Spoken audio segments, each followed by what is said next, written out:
Disney Deciphered, a podcast helping you save money, time, and stress as you plan your Disney vacation. On today's episode, we talk about when and whether you should let your kids explore Disney World on their own. What are the rules and what do you need to think about? Find all the episodes of this podcast at DisneyDeciphered.com, Apple Podcasts, or anywhere you find podcasts. And we really appreciate it if you could leave a positive review. If you'd like to support the podcast, check us out on patreon.com/DisneyDeciphered, where you can receive bonus content, or you can support the podcast at no cost to you by using me as your travel agent. Get started by emailing Joseph Chung at travelmation.net. If you have any questions for the podcast, email us DisneyDeciphered@gmail.com, tweet at us at WWDeciphered on Twitter, or find us on Facebook and Instagram, Disney Deciphered. Thanks, and enjoy the show.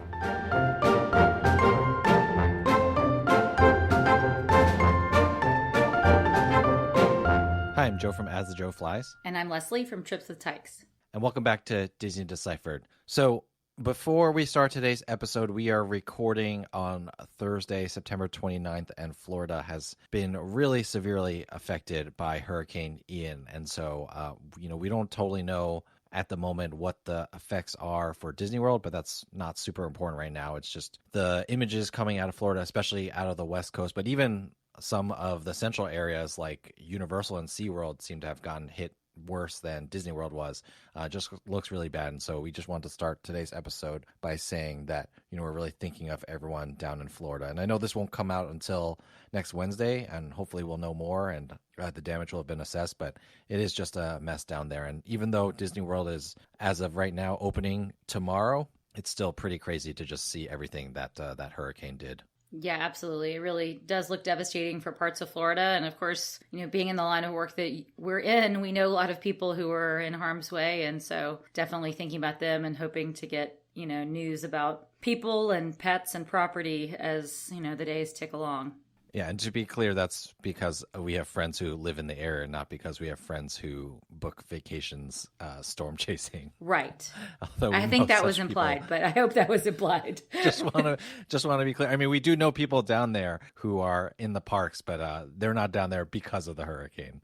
I'll just leave it at that. But yes, everyone down there, especially if you're affected, we just really hope everything is okay. And we know that these things can be a mess for a long time. And Disney World and Disney stuff, theme park stuff in general, vacation, that's just all a privilege and just really trivial in the face of such destruction. So we hope everyone is doing okay out there.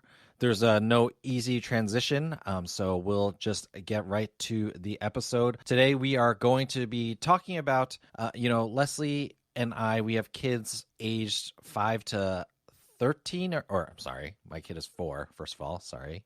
4 to 13, is that right, Leslie? Yes, my oldest is 13. Yes, so we have kids 4 to 13, and, along that spectrum, we're really getting to the age where we're starting to think about what is it like to give our kids more independence, both in life, but also as it relates to this podcast when they're in the Disney parks. And so what we thought we would do is go over Disney's official policies for what kind of independence you're allowed to have for your kids in Disney World and also Disneyland. The rules are the same. But also we want to talk about just some of our own personal thoughts and feelings on what we are considering doing or allowing our kids to do when they're in the parks. Now, this first topic is not totally related, but we figured this is a good place to put it in, just because a lot of people are traveling down to Florida with younger kids who, I would never think to let my 4-year-old walk around Disney World by herself. But I do have to think about car seats and stuff like that when I get down to Disney World. So we want to start by just talking about what are the car seat rules that you have to deal with in Disney World, because at least coming from Massachusetts, the laws in Florida are very different than the laws are up here. Or not very different, but they're different. So Leslie, in terms of car seats, what does the Florida Highway Safety and Motor Vehicles website say? So Florida requires children ages 5 and under to be in a child restraint device. And there's some asterisks that you place along with that. If you're 0 to 3, then you need to be in a regular car seat. So what we think of as like 5-point harness. And then children ages 4 and 5 can be in either a 5-point harness or in a booster seat. So this is probably some of the most lax car seat rules anywhere in the U.S. In California, I think kids have to be in a booster until they turn 8, and it's recommended, far beyond that based upon height and things like that. I know by the American Academy of Pediatrics. So Florida definitely gives you a little bit of parental judgment room, but for kids under 6, so 0 to 5, then you need to think about car seats.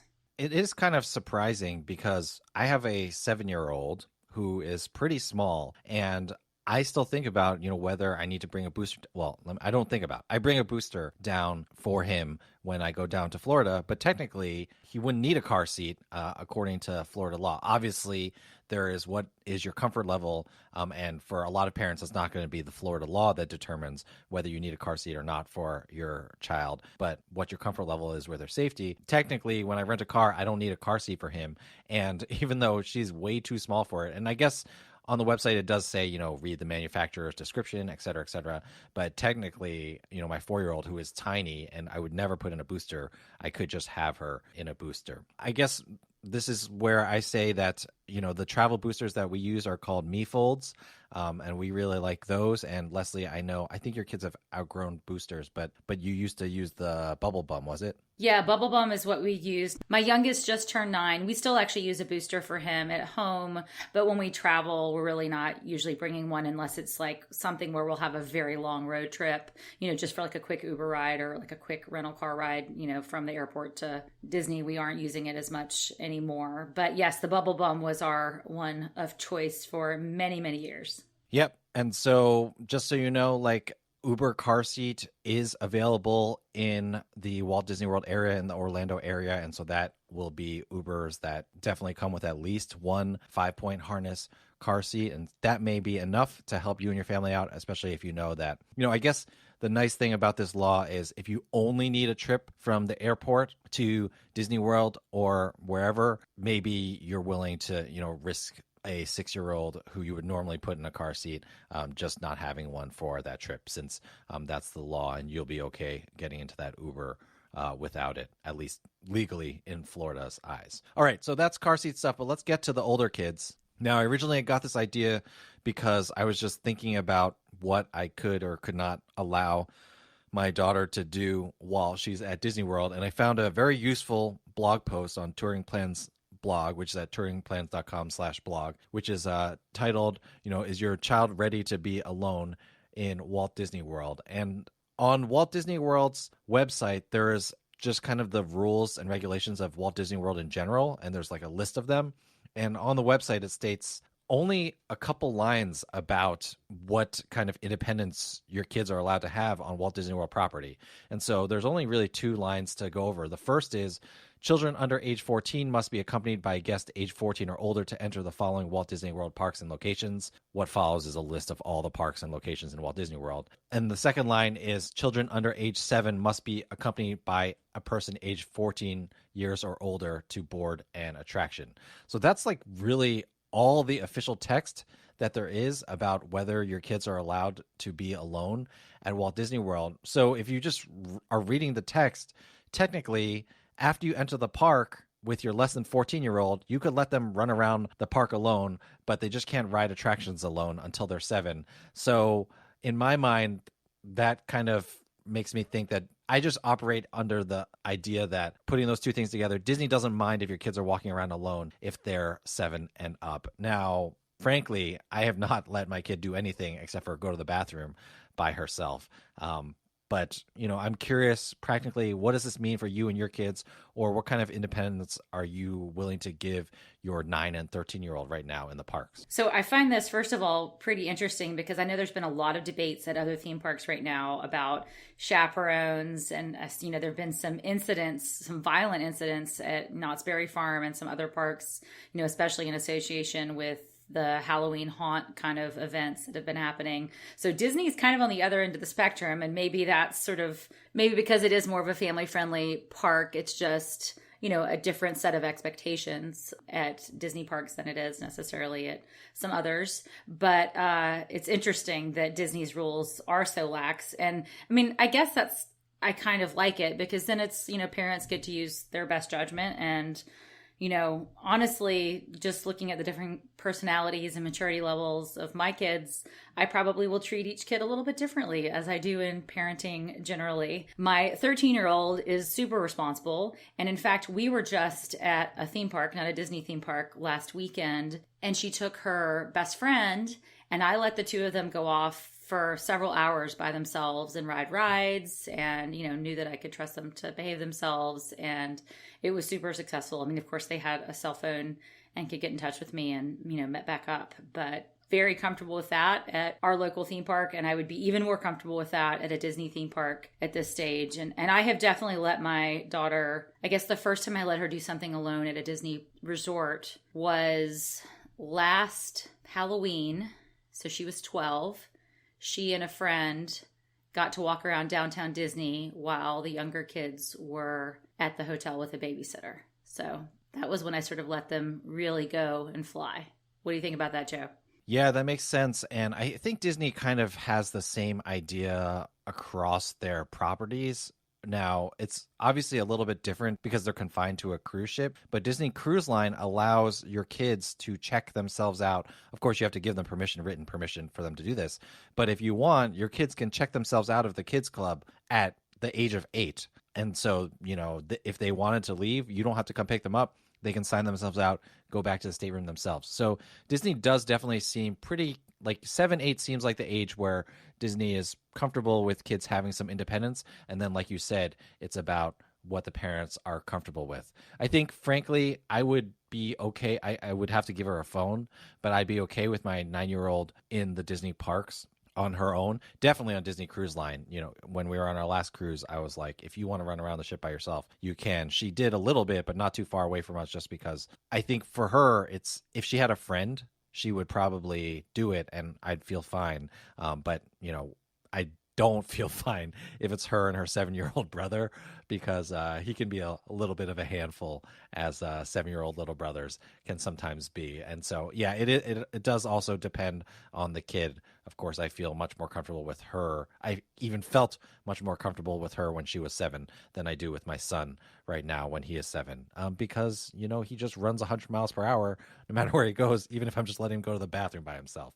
So there's always that to bear in mind. And that kind of brings us to, there are a lot of factors to consider when deciding how much independence to give your kids at Disney. And I just want to go over, there are no hard and fast answers. And we should have started the episode by saying, we're not telling anyone to let your kids go off alone at Disney or to not let your kids go off alone at Disney. We are just thinking through this concept ourselves as parents to our children. And so we thought it would be interesting to open up the discussion to Disney Deciphered listeners. So in case you're thinking about that as well, just sharing our thoughts, so maybe that'll help you to form your thoughts. So let's talk about some of the questions to ask yourself when deciding how much independence to give to your kids. And I think the first thing to ask is Disney safe? Now, obviously nowhere is safe, but you said it yourself, you feel more comfortable, probably feel more comfortable letting your daughter wander alone at Disney than you did at the other theme park you were at. And I was just wondering if you could elaborate on that a little bit. Yeah, I mean, I just think that it is a family friendly place. And so, I mean, I know certainly I have found other people's lost kids as a mom, like myself at Disney parks. So I kind of have always had the expectation that like other parents would be doing that for me when I had little ones. So if you have that kind of level of comfort and safety, and of course, cast members are just everywhere in the parks, you just feel like you have somebody who's looking out for your kids, if something were to go really awry. And I always train my kids from when they were very, very little to look for the cast member name tags. So it's easy to find somebody there, as opposed to maybe at other theme parks that are not as highly staffed, or just other public places where people aren't as easily identified as someone trustworthy that you can go to if you're, in trouble for whatever reason. So yeah, I think it's about as safe of a place as, there is. And, when you bring together thousands and thousands of people, like you said, I do think Cruise Line, and by extension for us as well, Aulani felt even safer because it was kind of, even tighter of a bubble. We let my daughter at age 10 go off by herself regularly at Aulani, and I guess we shall see next week whether we'll let my 9-year-old son start doing a little bit of the same. Even last trip, actually, though, we let him go back to the room by himself. We gave him a key and he could go up to the room by himself if he got tired before the rest of us were ready to go in for the day. So, yeah, I mean, I do think the safety factor, just because of the well-trained and ubiquitous cast members, is definitely quite high. What do you think? I agree. And of course, everything is safe relative. But in terms of compared to the real world, the Disney bubble, I just think it's a lot more. The other thing that I will add is I feel like parents of not your kids, not my kids' parents, but just other parents in the park, they're kind of more aware of these things. My daughter, she's pretty short. So even though I've been to the park with her when she's like 9 years old, I can tell. Well, I know that there are other moms in the bathroom with her who don't think she's 9 because people will come out of the bathroom and be like, "Oh, she's doing great in there." And I'm like, "Yeah, she's 9 years old. She can go to the bathroom by herself." But that is kind of reassuring as well. Like almost everyone who's there at Disney World are parents, and they're just more in tune with those things. And not to say that doesn't happen at home. I remember once I was at home and my kids were like maybe 100 yards ahead of me walking home alone, and they I let them cross the street themselves. And I know that I saw this lady looking around being like, who abandoned these children as they cross the street? So it's not like people don't do that elsewhere, but I feel like at Disney, people are really in tune with the fact that there are a lot of kids there and keeping an eye on that. So it's as safe as a place can get, but of course, no place is completely safe. So that's up to your comfort level. I think the one thing that I would like 100% do whenever I let my kids wander around alone, whenever I'm ready to let the kids wander around alone at Disney World, is make sure they have a cell phone. I almost am starting to wonder, and this is just part of like my life, whether I need a third cell phone line, adult cell phone line that I don't let the kids have unless I let them. This is not to get too much into my life. I'm like wondering whether they can walk home from school alone now. And so, I want them to have a cell phone for that. And definitely at Disney World, I would want them to have a cell phone in case they need me. We have a third line secretly on a phone. I think at least my older kid has figured out that the phone has cell service, but the younger one doesn't really get it yet, which is great. But yeah, she's 13. If she didn't figure that out, I would actually be concerned. Well, we kept it a secret for a long time, but then at one point we did have to start using it for something like this, and yeah, cat's out of the bag. So there you go. But it's not her phone yet. We're still having that debate. You got to keep it under lock and key. Yeah, that's right. Under lock and key. Another thing that I think really matters at Walt Disney World is how familiar they are with the parks.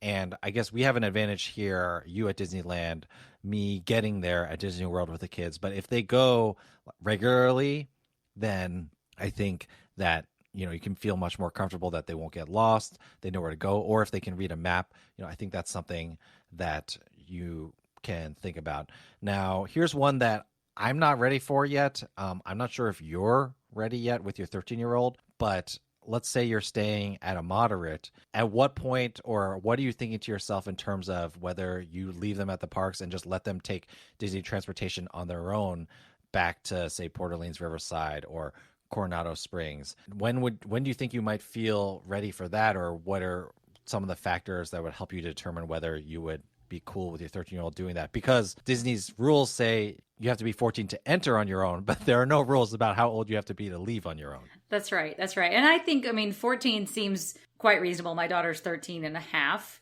I think I would be comfortable today doing that, with letting her, if she knew the transportation. I probably wouldn't let her do it for the first trip back from that park to the hotel. But if we're later in the week and she's, say, ridden the Skyliner, back to Caribbean Beach or something like that, and she knows the route from that park, then I would be comfortable letting her do that, especially if she was with a friend. That would be something. I don't think I'd let her be like escorting my 9-year-old doing that. Like you say, the younger brother factor is more of a wild card. But yeah, I think if she was with a friend, I would be comfortable right about now. But again, she's pretty well traveled. She has a good sense of direction. She would have a cell phone. So those are all kind of factors that would come into play for me. But we're kind of right at the moment. I don't think I would have done it last year for sure. I'm realizing that if I want my kids to have more independence, now I got to start taking their friends on these trips. It's ridiculous. This is the age. Once you start having the teenager, the friends want to come along. Oh, yeah, I know. One of the worst things about us getting COVID before our cruise this summer is that, or I guess it was my mom who got COVID before our cruise, is that we didn't get to travel with our friends because I was totally ready for the 9-year old to run around with all her friends on the Disney Wonder on her own. So that was too bad. I mean, that's a great place to do it if you take a cruise with friends. I think the last factor to bring up, which you brought up as well, is I do think it's important from a young age. So maybe I need to do a better job of this with my kids, but to help them to identify who the cast members are, who to ask for help at Walt Disney World. It's different than in the real world, who you would tell them to ask for help, but it's actually way more ubiquitous, the people that could ask for help. So I think that's a good shout, that help your kids learn how to identify cast members before you let them off on their own in Walt Disney World. The other thing to think about is leaving kids at the hotel on their own, and there's no set Disney policy on this. So I did find an article that says what are the Florida laws on that, and the article is kind of it's a little bit cryptic, because not cryptic, but maybe not so useful, because there's no set age in Florida. It's up to parents to decide when their children are old enough.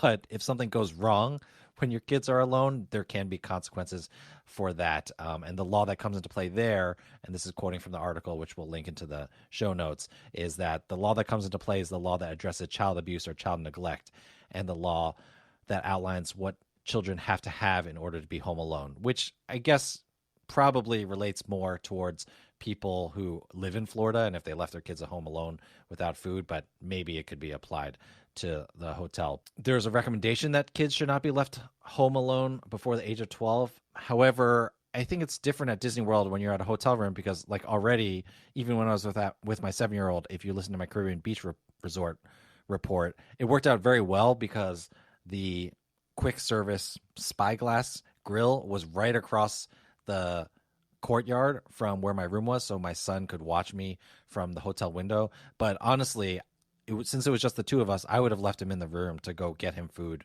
from Spyglass Grill if he didn't want to go out, or if he was tired, or if he was just not in the situation to go out. So like I would have felt comfortable leaving him there, and that's a little different than leaving your kids home alone, because you're gone for like 10 minutes max picking up food. What is your feelings about or I guess you let your son go back to the hotel room alone already. Well, I did it at Alani for, a brief period of time. Like we were going to go up 20 minutes later or something like that. Yeah, no, at Disney World as well, also on this same summer trip, I did leave my son in the hotel room while I went to pick up quick service, and even for a little bit longer than that, because I think, go out and take some pictures of the resort. So he was probably by himself in the hotel room for maybe up to 30 minutes by himself. But, again, he had that third cell phone. He knows how to text me. He knows how to call me.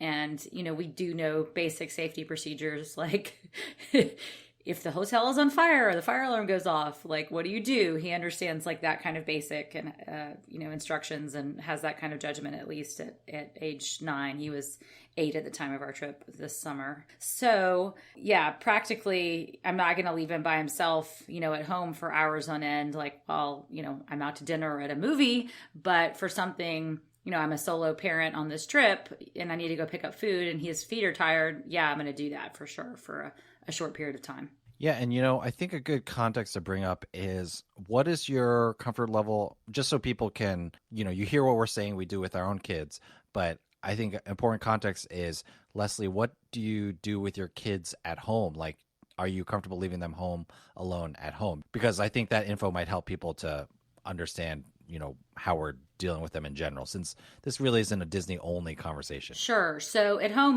my daughter's 13 and she babysits other kids in the neighborhood. So I will leave her in charge of younger brother to babysit for an extended period of time. So I feel like I'm at that comfort level. And I will also leave my son for a short period of time, because sometimes there's situations where sister has a practice and I have to go drop her off, and my son's working on homework. So I'll go, we live in a safe suburb. So I'll go drop her off at sports practice and come back, and leave my son at the house by himself for a short period of time. So that's sort of the comfort level where at this moment. And I think part of that was out of necessity from the pandemic, because there was a period of time where none of us were using babysitters. So, we had to sort of make judgment calls about, okay, can I leave my kids for 10 minutes to do this errand I want to do? And I'm not going to bring the kid along to the store because that's not safe either during COVID times. So, yeah, that was sort of where I think some of our boundaries and comfort levels were set. Yeah, and for me, the 9 and 7-year-old, they stay home alone at least 20 minutes a week when I go pick up their sister. What I started with the first time I left them home alone, I was like, it was a weekday, and it's like, here, turn on the Nintendo Switch, just keep playing Switch until I come back. And I was like, this is the only time. Don't move from this couch. Do nothing but play video games Totally. until I get back. Yeah. Or I did the same thing with TV as well, right? And that was the first couple times. Now they're used to it enough. I'll leave them and I'll be like, make yourself a snack. Obviously not like on the stove or anything like that, but deal with your own snack. And when I come home, I'll be home. At this point, have also gotten comfortable leaving my 7-year-old for like 10, 15, 20 minutes alone. But when it's just my 7-year-old by himself, and again, this is just to give context to what we're saying we do with our kids at Disney, just to give context, like my 7-year-old, if I'm leaving my 7-year-old home alone, my 7-year-old son, I don't want him walking around the house, or I'm just have nightmares that he will somehow injure himself. So when it's just him, it's sit on the couch, just play the Switch. Enjoy your extra screen time until I get back. Do not pass go. Do not collect $200. There you go. Yeah. So, ultimately, I think the decision at Disney about how much independence to give your kids, it's really very similar to the decisions that you're making at home. I just feel like personally at Disney, there's actually more leeway and slack because the Disney bubble, there's just like a lot. I don't know. It just feels, I don't think safer is the word, but it just feels much more controlled than home, which is weird because it's not where you live. Well, let me be clear. Like letting a kid alone walk around alone in a Disney park just feels a little bit more controlled because of the family atmosphere and stuff like that than it would be. I live in the middle of the city, so honestly, because I live in the middle of the city, my kids actually are a little bit more independent because of that. But it's just one of those things. But I don't know how you feel about the decision for independence at Disney versus the decision just in your general life with your kids. Yeah, I probably gave my daughter at least a little bit more independence even at Disney for the first time. I mean, at least out at Alani, now that I think about it. But, we do live in, like I said, a pretty safe suburb. But then again, we're still in the San Francisco Bay Area. So, we are in the big city by extension as well. Yeah, and for me, just with my comfort level with Disney almost feels like training wheels for independence for them. And again, I will reiterate that like Disney Cruise Line is really like training wheels. Like I really feel comfortable with giving the kids more independence there. In the parks, I still feel more comfortable there than giving them as much independence at home, but it's just not, it's just not as contained as Disney Cruise Line is. And then again, I think you really hit the nail on the head. If we were there with friends, like with another family or something like that, then, kids of the same age, even if they were 9, they have each other to support each other if they're fairly responsible. And then I would feel even more comfortable then. And then we would only need one of the families to have a phone. Amazing. Convenient. So bottom line, we just need to travel together, and then all our kids can just wander off. The 4-year-old, I'm just to be like 100% clear, I am not leaving her alone in any way, shape, or form at all. The most that we will leave her home alone is that dad's waiting at the bottom of the stairs for mom to come home, and then we like literally tag each other before anyone leaves. I remember those days. yeah I just want to be clear about that. So to summarize, for Disney 14 and up, Disney really is like they can do whatever they want. And then that 7 to 14 age, Disney really does seem like they're comfortable with them exploring the parks on their own, but it's up to your discretion as a parent. Your kid the best. Don't push them to be more independent than they want to be or need to be, and figure out what works best for you and your family. But with having 3 kids, I can definitely see us getting to a point where it's like the older kids want to go ride Flight of Passage or something like that, and I guess that's not a good example because my wife would want to go on that, but they want to go ride something. Oh, Guardians of the Galaxy Cosmic Rewind, and my wife and I don't want to get sick.